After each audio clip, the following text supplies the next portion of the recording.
Rise. Oyez, oyez, oyez. The Honorable Court of Appeals for the 3rd District of the State of Texas, sitting in Austin, now in session. Thank you. Good morning. Y'all can be seated. Good morning. Welcome to the 3rd Court of Appeals. Justice, my colleagues and I are happy to have you here. Justice Rosa Theophanis, this is her first oral argument today. We're so thrilled to have her. And also Justice Triana. We welcome the litigants as well as the students from Westlake High School. Thank you very much for coming today. We look forward to our visit after the oral argument today. Today we have cause number 0321408, TXI Operations LP versus the Texas Commission on Environmental Quality. This morning the oral argument will be 20 minutes aside. Typically the appellant takes 15 minutes as an opening, then the appellee will take 20 minutes, and then the appellant typically reserves 5 minutes for rebuttal. I don't see our time clock. Is it up here somewhere? It's normally here. No time limits today. Oh, yeah. Oh, Judge Triana, let's please not go there. All right, there We'll be you here are. all morning. Thank you. Thank you so much. And so once you see the yellow light, you'll have 2 minutes in your argument, and then the red means that you need to wrap up pretty quickly. Obviously, we're happy to provide you with additional time if you're in the midst of a statement or something of that nature. This morning, also, this matter is being audio recorded as well as broadcast via YouTube.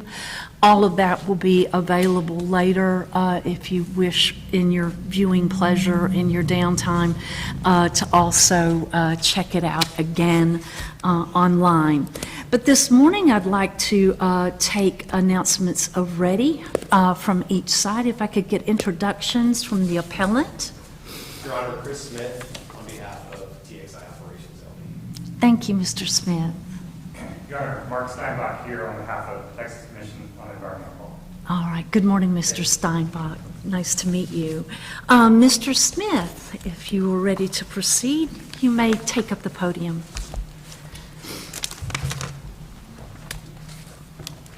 Good morning, Your Honors, and may it please the Court.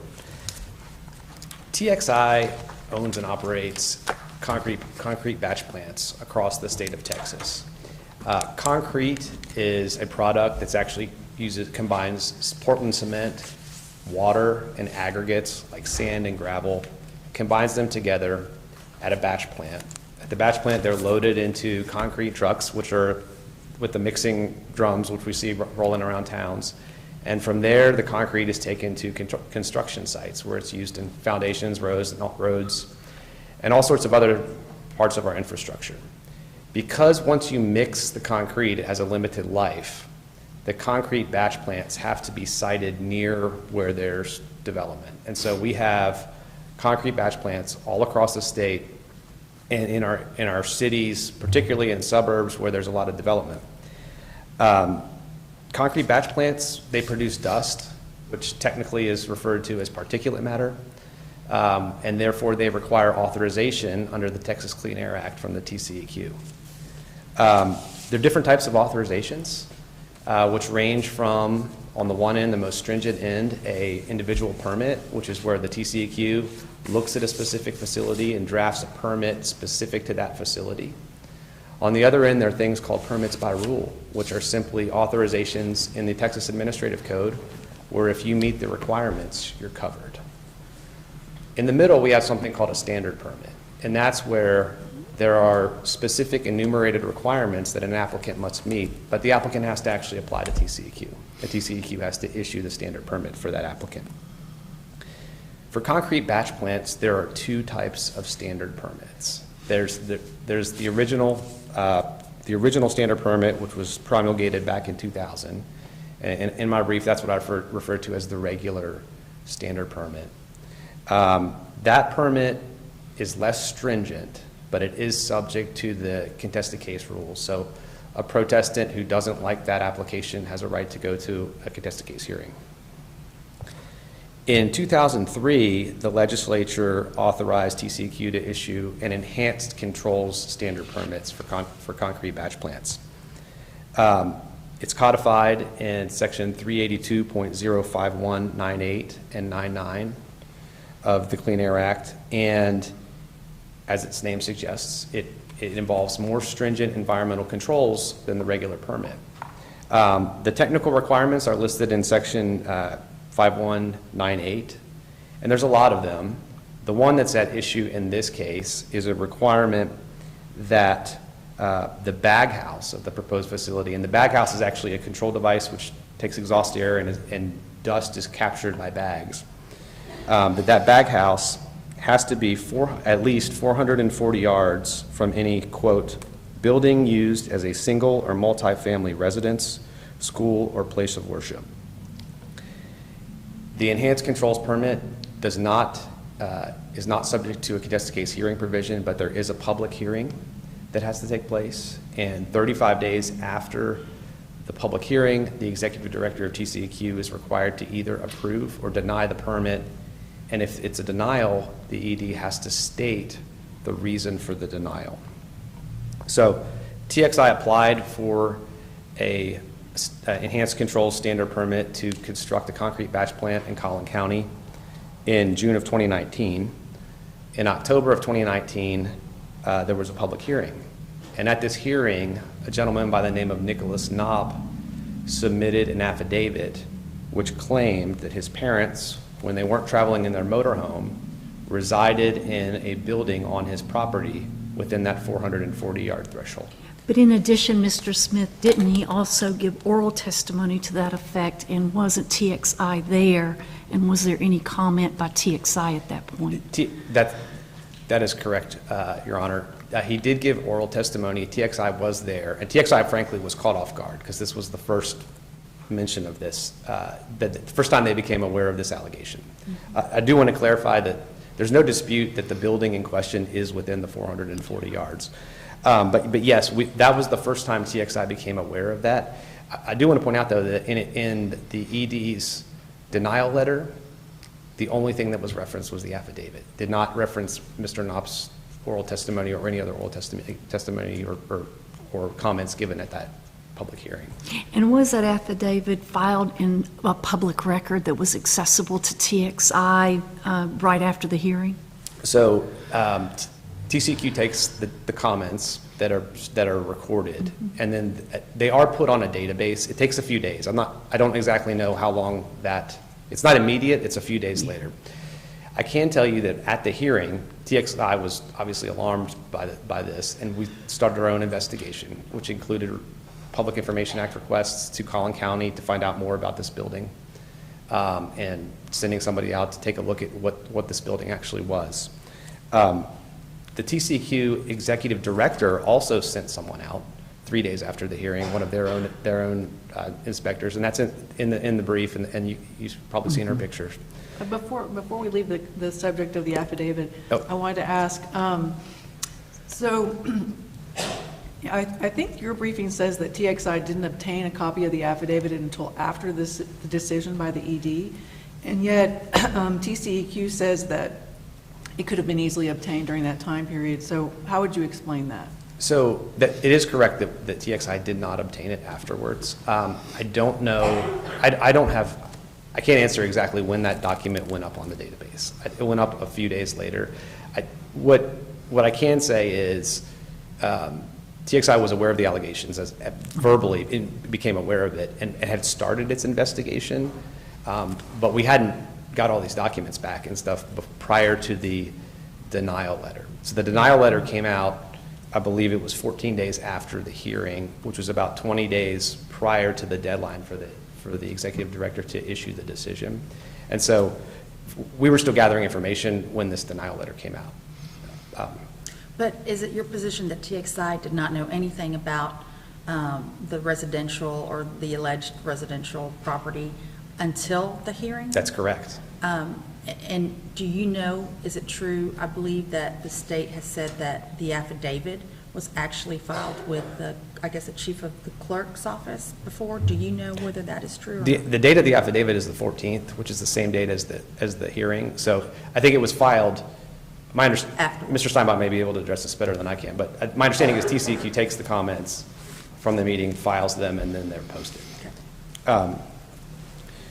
So TXI's investigation produced these other documents, including septic system applications and other things, which seem to contradict what's in the affidavit, because they represent this building as a garage with one bathroom, with this septic system that's 6 times too small to be a residence under TCEQ standards. TXI filed a motion to overturn, which is the internal appeal process where you appeal the executive director's appeal to the TCEQ commissioners. The Office of Public Interest Counsel and staff responded, and they argued mainly that the commissioners can't consider TXI's appeal because TCEQ's procedural rules don't allow for an internal appeal of the standard permit. And I'd like to address that issue first, because I think that's really the threshold question before the court, is what is the decision you're reviewing? Are you reviewing the ED's denial, or are you reviewing the TCEQ's commissioner's denial? And Mr. Smith, I'd really like for you to drill down on that, because to me it's 6 of one and half a dozen of the other. You've got the ED that said you don't get your permit because of this affidavit that says the residence is there. Then you file briefing and they make an argument, whether you like their argument or not, they make one. It goes to the commission, and just like a motion for a new trial in the trial court, the commission takes no action, and so therefore the ED's decision stands. So what does it matter? I mean, what does it matter whether I'm looking at a commission that said, no, I'm not going to act on your motion because I don't think it has any merit, and so therefore by operational law, the ED decision stands, or I agree with you, I agree with the state and go, no, it's really the ED decision, which is still the same thing as the denial of by the commission. So I don't get the significance of spending, I think, 10 or 15 pages in each of y'all's briefs on that particular issue. Great question, great question. So it matters for a couple reasons. First is the evidence that was before the commission is different than the evidence that is before the ED, because the evidence before the commission included the additional documents that TXI found through its investigation. Okay, and that gets to substantial evidence. That gets to substantial evidence. And you said yourself, TXI's evidence is contradictory to the other guy's evidence. Okay. So if it's contradictory and all we've got is substantial evidence, we've at least got evidence on the TCEQ side. You don't like their evidence, but it still says he's got a residence. You say he doesn't. They believed he did. So how do we not have to go to the substantial evidence? Yes, and I don't think the court needs to even address the substantial evidence, because here's why. What the record, we don't know whether the commissioners looked at everything and said, no, we agree with staff, or whether they said, we're not even going to consider this because there's not a right for TXI to appeal. If they did the latter thing, that's a denial of our due process rights, because we don't know. We're entitled to at least have our appeal heard, and I think that's where the Clean Air Act statute that says an aggrieved person, an applicant, has a right to have their appeal of this heard by the commissioners. That's a statute, that's a right that we have. And if they didn't consider it on a procedural ground because of the staff's interpretation of the TCEQ's procedures in the administrative code, then we were not afforded that But right. I guess more to the chief's point, which is, okay, so if we sent it back, let's say that we agree with you.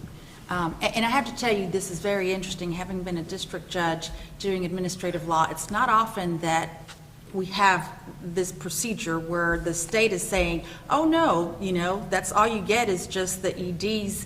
You don't have to exhaust administrative remedy, and somebody arguing, oh, no, but we do, and we have a right for the commission to tell us what their thoughts are. So let's assume that we go with your thinking, isn't the due process, so if there's a violation of due process, the remedy is more due process. So your client gets to have judicial review in which all of the information comes in, and a district judge decides, okay, there's, substantial evidence. So you're wanting us to send it back so that the commission will say yay or nay, either, we're fine with what the ED did and affirm, I don't know what the verbiage would be, and then repeat the process all over again? That's correct, and the reason is,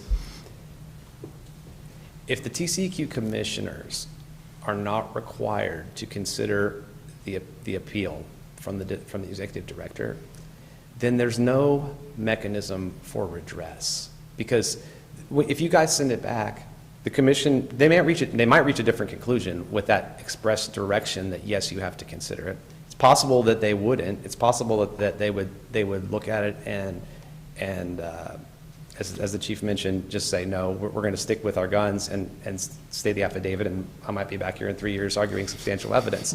But to my client, the greater problem here is the procedural problem, because not only does it affect this plant, it affects future applications under this program. Because without an instruction that the commission has to consider the appeal, there's no redress. There's nothing to stop someone from coming in who doesn't like a permit application, making an allegation, whether it's true or not, if the applicant doesn't have the chance to present new evidence and have that really considered on its merits by the commission. So is that an argument that you just think it needs a contested case hearing, really? That's the problem, is we didn't get a contested case hearing. We didn't have a contested case hearing for this, yeah. But I do think that the fact that the legislature provided for this appeal to the commissioners, that's a safeguard. That's a safeguard for this kind of situation where you have something coming in at the last minute, dubious allegation. There has to be an opportunity to have that additional evidence considered by the agency. And so that's really our main argument here, is that you don't have to get to the substantial evidence. It should be sent back to TCEQ, and with an instruction that the commissioners consider it, because then at least we know that they have. Two questions. One, was there an opportunity for that to happen in the 2-week time period, or roughly 2-week time period before the director issued his ruling? And also, just to make sure, your position is that 382.061 applies and gives you the right to appeal. And do you have a position about 50.131C1 as it applies in this case? Do you think it applies, and Okay. how? I'm out of time. And I'm going to give you an additional time to answer that question. I appreciate Yes, sir. that. If I can address your first question, was there time in that 2-week interval between the hearing and then when there was not time, because this was a new allegation, and we needed some time to gather to investigate it, just like the TCEQ executive director did. And we moved expeditiously on that, but it takes some time to do that research. So there was not practically enough time for us to do that. As soon as we got the information back, we filed our motion to overturn within the period that the rules allow. With respect to your second question, yes, we think that 061 from the Clean Air Act controls this case over the general judicial review provision in the Water Code, and the reason, and they're different. If you look at the two statutes, the one in the Clean Air Act says that you can review a decision of the commission or the executive director if an appeal to the commission is not provided. It's different wording in the Water Code. So we don't think that Water Code general judicial review clause should trump over the specific judicial review clause of the Clean Air Act. That answers. Thank- I'm sorry. Okay, go Judge, ahead. Can I ask a Yes, ma'am. Last question. So, in the city of Austin versus TCEQ, this court, basically said that it's final and appealable if it imposes an obligation, denies a right, or fixes some legal relationship as consummation of the administrative process. We also went to go on to say that, a motion to overturn, which is expressly denied, not even just by operation of law, is not a final appealable decision subject to judicial review. How do you argue that that does not, if not expressly, impliedly, state that the ED, an undisturbed ED decision is not final and appealable? I think that the differences are, one, that the City of Austin case was not decided under the same statute. But to your point, I think in this case, in this instance, in this administrative record, the record that was before the commissioners is different than the record that was before the ED. Because the ED didn't have the benefit, frankly, of the additional information that we discovered. They had the benefit of their own investigation, which they didn't act on. But I think because of that what was in front of the commissioners was different than what was in front of the ED. And I think that changes it with respect to what should have been considered and the due process rights of the applicant. Thank you. Thank you, Thank you. counsel. And Mr. Starbuck, look forward to hearing your argument. And Mr. Starbuck, before you even begin, I want to make sure that we kind of have an opportunity to respond to that, but I certainly want to not ignore your positions on the residence definition. I know you spent quite a bit of time on permanent, secondary residence by definition under Webster's. I definitely want to hear from you on that as well, and I assume I'll hear some of that on rebuttal. Will do, yes. Thank you, Your Honor. And may it please the court. Your Honors, my opposing counsel is correct that resolving this case really depends upon identifying the final appealable decision that is subject for judicial review in this case. And as has been discussed, really the only final decision is the executive director's decision. That's the decision that fixed TXI's rights with respect to this permit. And the court should affirm that decision. I'm going to interrupt you right there. Okay. So is it the state's position, like they argued down, or at least to the commission, that TXI has no right to appeal an ED opinion, an ED decision? No, it's our position that they do have the right to the appeal to the commissioners. I just want to clarify. Is that, Yes, to the commissioners. The appeal to the commissioners, we agree. It's a right provided by statute, and they exercise that right in this case. Okay, and are y'all arguing that they are not required to, they have it available, are they required, in order to exhaust administrative remedies, are they required to appeal it? Yes. Okay. Yes, we think any administrative remedy must be exhausted before a party can seek judicial review, and that would include that statutory right. And just to follow up on that, so in your brief, you state that it's ambiguous whether that appeal should be called a motion to overturn. What alternative, what are you suggesting that they should have done or filed? Yes, that's a good point, Justice Theophanis. Appeal to the commissioners, perhaps. I'm not sure. I might style it something like that. But we do acknowledge that there does seem to be an ambiguity because the rules seem to say that there is no motion to overturn for this type of permit, but the statute says there is. And in that case, I think the statute controls. And if it's not styled a motion to overturn, it can be styled an appeal to the commissioners. And one final point on this issue. So the state has no objection. I know that y'all had they did an initial appeal thinking, okay, they're arguing that we don't even have this process going to the commission. So they filed a judicial appeal then.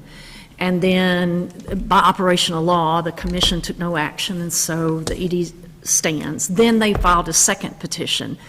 The state's not arguing that they could go all the way to that second petition before they ever needed to file judicial review. They had all that time.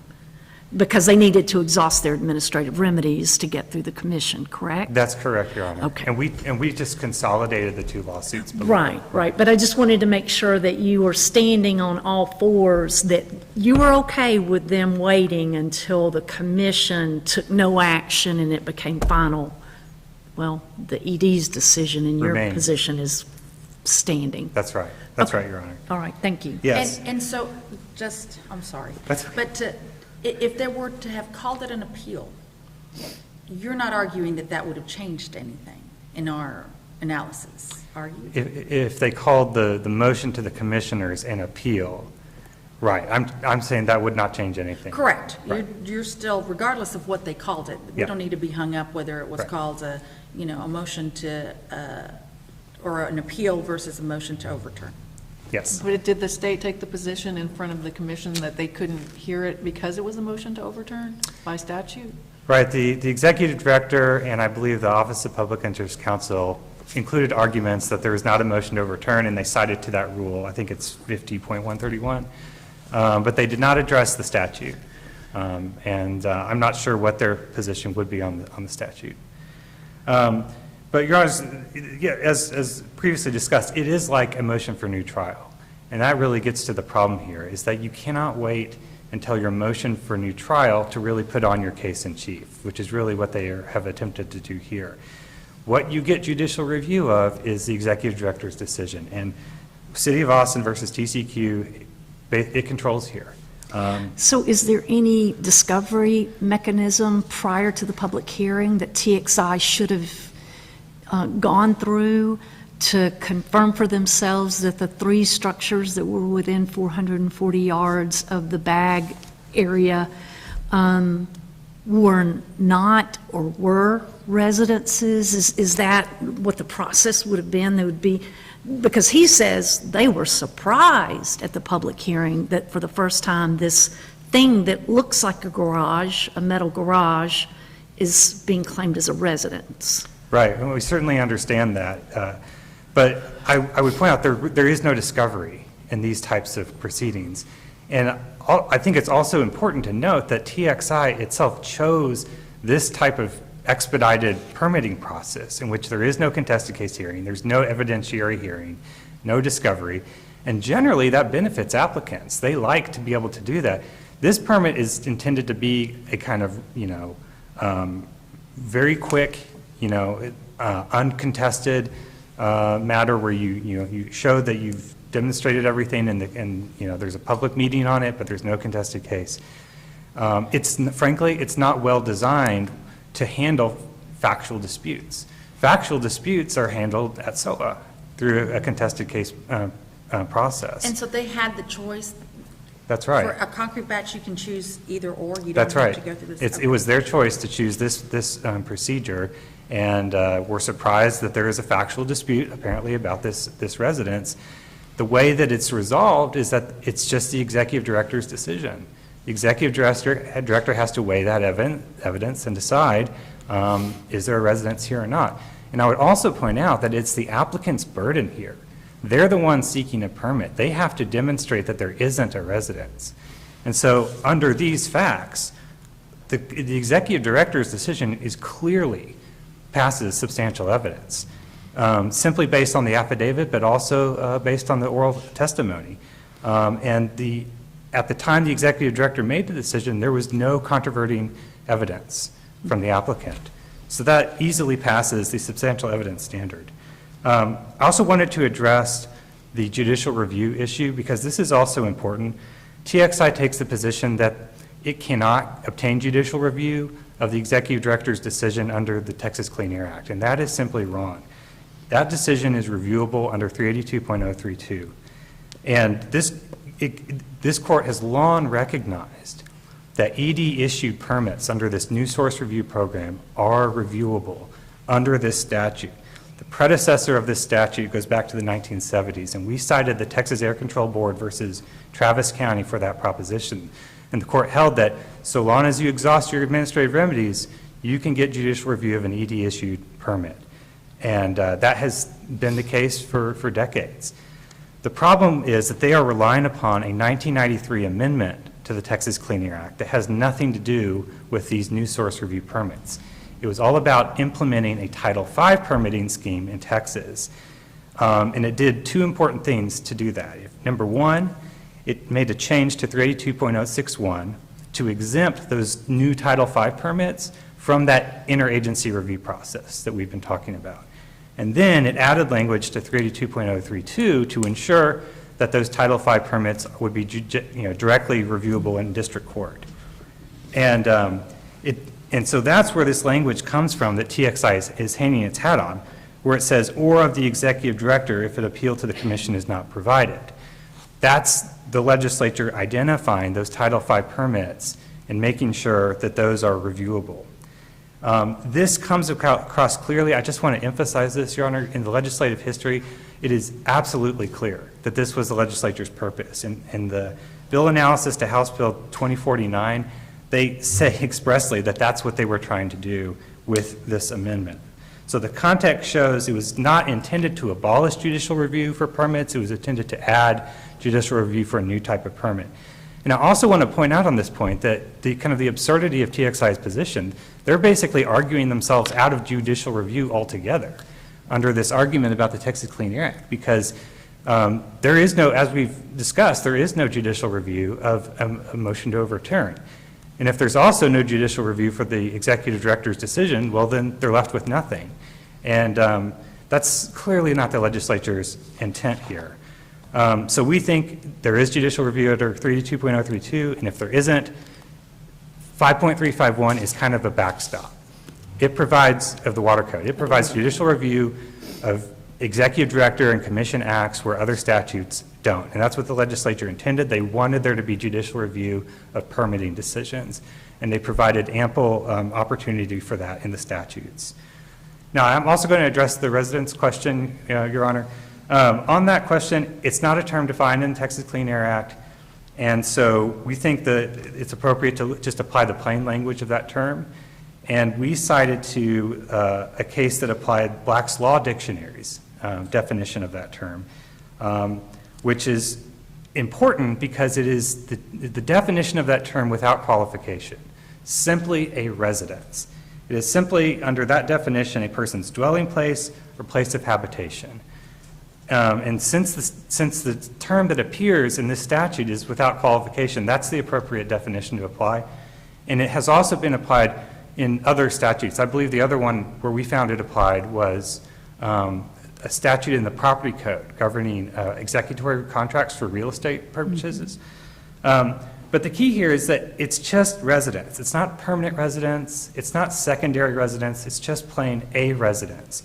And the legislature was trying to be very broad in providing protections under this statute for any residence. The testimony of Mr. Knopp and his affidavit clearly meet that definition. There is ample evidence to meet that definition of a residence. He talks about the fact that this building has one or more bedrooms, bathrooms, living areas, and a kitchen, and that his parents reside in this building when they're not traveling in their RV. The investigation that TCEQ did was simply inconclusive on the matter. They sent an investigator out to look at these structures, but no one was there. They couldn't get access to, actually find out what's going on. They couldn't talk to anyone. And so in the final analysis, I think their investigation doesn't tip the balance one way or the other. But there's certainly more than a scintilla of evidence here, which is the standard of review that the court should apply to find a residence based on Mr. Knopp's affidavit, which again is what the ED had before him in making this decision. At this public hearing, if TXI had done their due diligence in submitting their affidavit prior, or not their affidavit, I apologize, their application for this permit, could they have testified, no, we sent out had they done this in advance?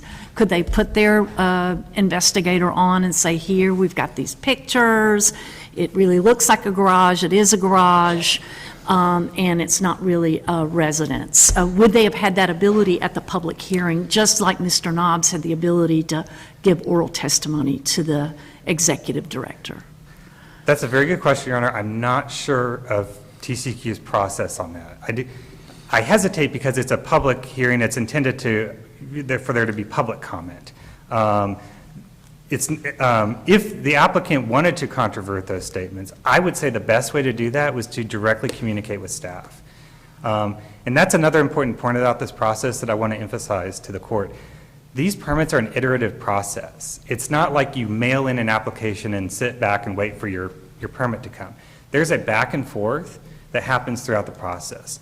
They send an application, they have a permit reviewer look at it, oh, this is flawed, please fix these errors, and they go back and forth. There's simply no reason they couldn't have done that in this case. But to be fair, I mean, they didn't know, you don't have any reason to believe that prior to the hearing, they knew that there was a residence within, or an alleged residence within 440 yards. That's fair. That's correct, Your Honor. Okay. Yeah. And so, they heard it at that moment. I mean, we wouldn't want them to just say, oh, obviously that's not true. We would want them to investigate it. Right. And then the TCEQ, I'm not sure that I would agree with you that it was inconclusive.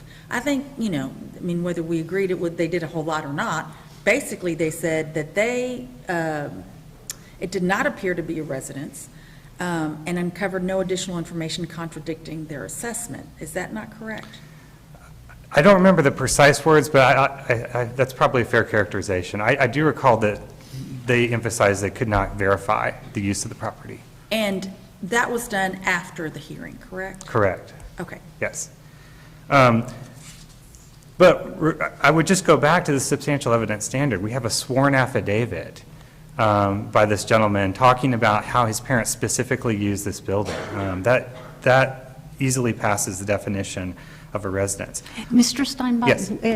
Does anything about our decision today preclude TXI from making an application tomorrow for the other type of permit? The contested hearing? Seeking the regular permit and having a contested case hearing? Or will it be res judicata or collateral estoppel so that they could never make it through that? No, absolutely not. There is nothing precluding them from going back. And in fact, Your Honor, it's not in this record, but they did, in fact, reapply under this same standard permit with enhanced controls.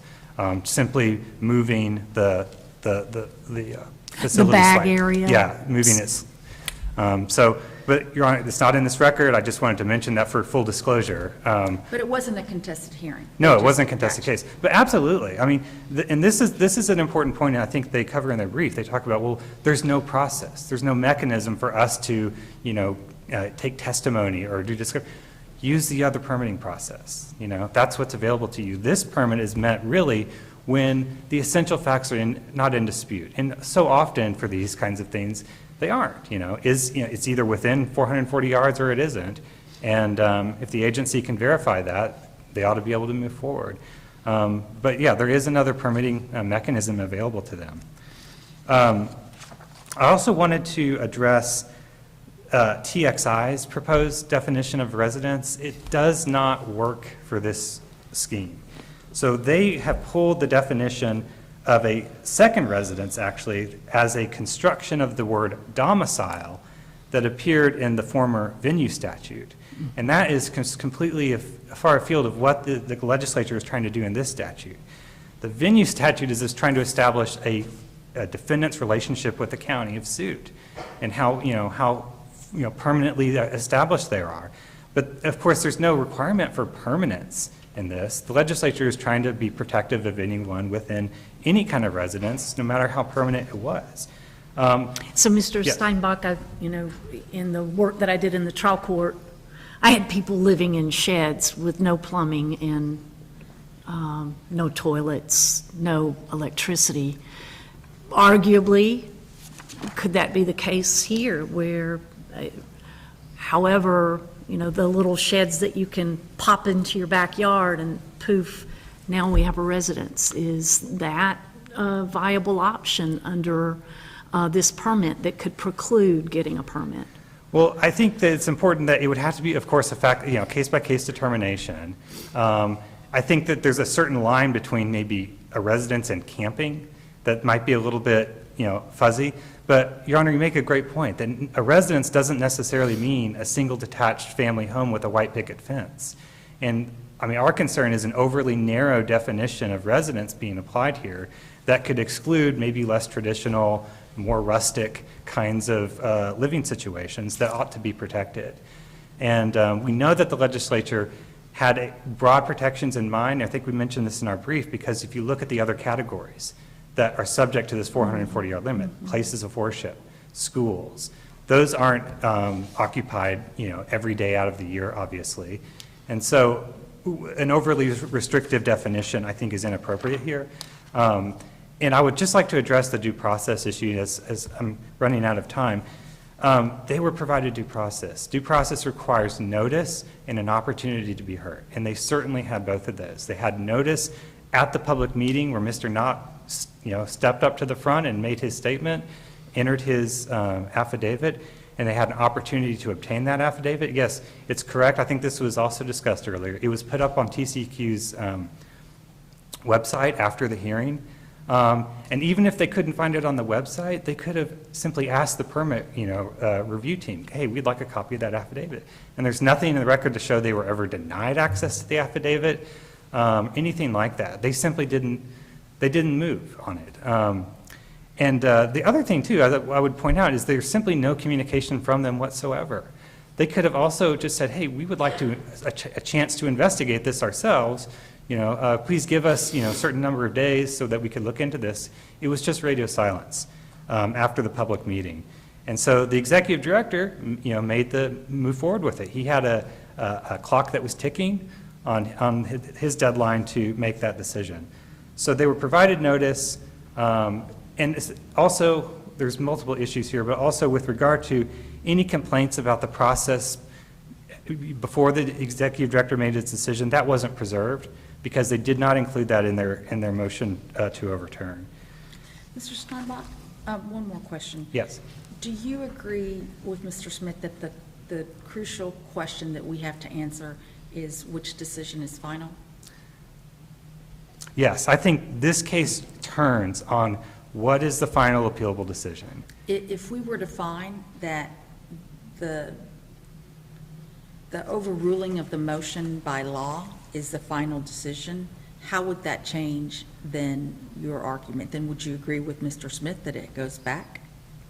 Well, I would say if the court considered that, which would mean considering his photographs or their photographs and the documents, even then, the substantial evidence supports the decision. Because I think So then why is that such an imperative question? Now I'm going to ask, what the chief asked Mr. Smith. Then if it doesn't matter, if your position is we still look at substantial evidence regardless of which, then why is it important which one is the final decision? Well, I think for the merits of this case, I think you're right. I think either way it would pass substantial evidence. But I guess for the administrative law point, it's important to maintain consistency on what is and what isn't a final appealable decision of the commission. And we think the City of Austin is crystal clear on that point. Right. Any other questions, Justices? Thank you. Thank you. Mr. Steinbach, thank you. Mr. Smith for rebuttal.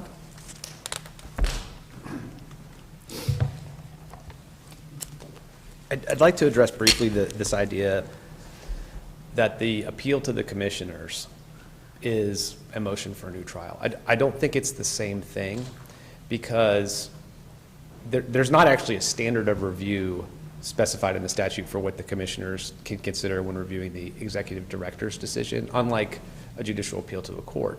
So I don't think they're confined the way perhaps a court would be confined to the administrative record. So I'd also point out, and this came out in the discussion with Mr. Steinbach, is that the lack of procedures in the enhanced control permit. And it's correct that when the legislature enacted the statute, there are no discovery-related procedures. But they did so with the knowledge of that internal appeal, because that was already there. They codified it in the sections of the Clean Air Act that authorize that appeal to the commissioners. So when the enhanced controls permit was enacted, it was done with the knowledge that there's this backup, there's this this mechanism to go to the commissioners if the ED got it wrong. And I think that has to be considered here, and that's different than an appeal simply to, like a motion for a new trial or looking just an administrative appeal to a court. But I guess, and not to sound redundant, you know, if the commissioner looks at the new evidence and decides we are still of the mind with the ED and literally writes one page that says your motion is denied, I mean, isn't that your due process right there? That would address the due process. I agree with you. The problem is here, we don't know if they considered it.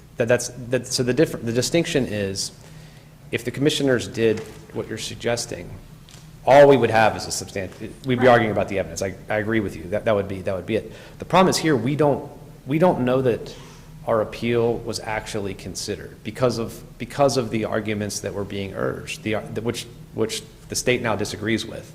But before the commissioners are being told by their staff, don't consider this because our procedures don't let TXI have a right to do that. If the commissioners agreed with their staff, then the TCEQ commissioners, who are the commission, never considered the merits of the additional evidence. So I would argue we don't know how they would rule.